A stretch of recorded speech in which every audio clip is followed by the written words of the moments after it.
চলে এসেছি বন্ধুরা একটা স্পেশাল ভিডিও নিয়ে। তো ভিডিওটা স্পেশাল কেন, আজকে তো জানোই যে আজকে আমাদের অ্যানিভার্সারি। তো অ্যানিভার্সারির জন্য কিন্তু একটু রান্নাবান্নাটাও একটু অন্যরকম করতে হয়। তো আজকে সাধারণত একটু রেস্টুরেন্টে এরকম জায়গাতেই হয়তো খাওয়া দাওয়া করতে ভালো লাগে করি, কিন্তু আজকে আসলে ব্যাপারটা হলো সোমবার, নিরামিষ।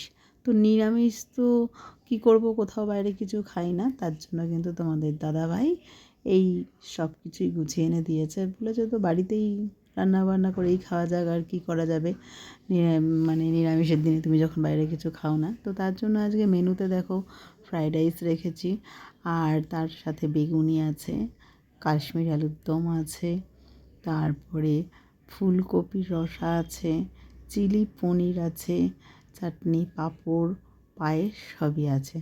তো সবই একটু একটু করে আজকে কিন্তু রান্নাটা তোমাদের দেখিয়ে দিলাম বন্ধুরা, যে সারাদিন আমি কী কী রান্না করেছি। সেই দেখো, প্রথমেই কিন্তু সব কিছু সবজি টবজিগুলো কেটে নিলাম, কেটে নিয়ে কিন্তু ফুলকপির রসাটাকে করে ফেললাম, আর তারপরে কিন্তু কাশ্মীর আলুর দম। আর আজকে সবথেকে বড় মজার জিনিস বন্ধুরা, যে কটা রেসিপি করেছি মোটামুটি আমাকে একটা মশলা করলেই তার মধ্যেই সমস্ত রান্নাগুলো আমার হয়ে গেছে, যার জন্য কিন্তু রান্নাতে আজকে একটুও কষ্ট হয়নি, খুব সুবিধাজনকভাবেই রান্না করেছি। প্রত্যেকটা রান্নাতেই সেই দইটাকে ফেটিয়ে নিয়েছি একেবারে, আর সে একই মশলা, মশলার মধ্যে আদা জিরে টমেটো ও তারপরে হলো কাজু বাদাম, চালমগজ, পোস্ত, কাঁচা লঙ্কা, তো একই মশলা একসাথে বেশ ভালো করে বেশিটা করে নিয়েছি। করে নিয়ে কিন্তু ঝপাঝপ একদম দুদিকে এই দুটো কড়াই বসিয়ে টপ টপ করে কিন্তু রান্নাগুলো করে ফেলেছি বন্ধুরা। তো আজকে আমার এই রেসিপি তোমাদের কীরকম লাগলো, বা সারাদিনের এই রান্নাবান্নার ভিডিও তোমাদের কেমন লাগলো অতি অবশ্যই জানাবে, জানাতে কিন্তু ভুলবে না বন্ধুরা। আর দেখো আমার রান্না কিন্তু একদম রেডি।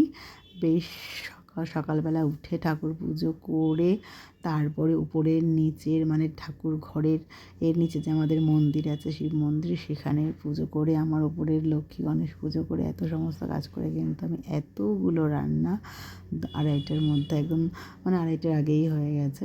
তো বন্ধুরা মানে খুব তাড়াতাড়ি খুব সহজ উপায়ে আজকে কিন্তু করেছি। তো আজকের আমার এই ভিডিওটা তোমাদের ভালো লাগলে অতি অবশ্যই একটু লাইক কমেন্ট করে দিয়ে, তো চলো বন্ধুরা, টাটা।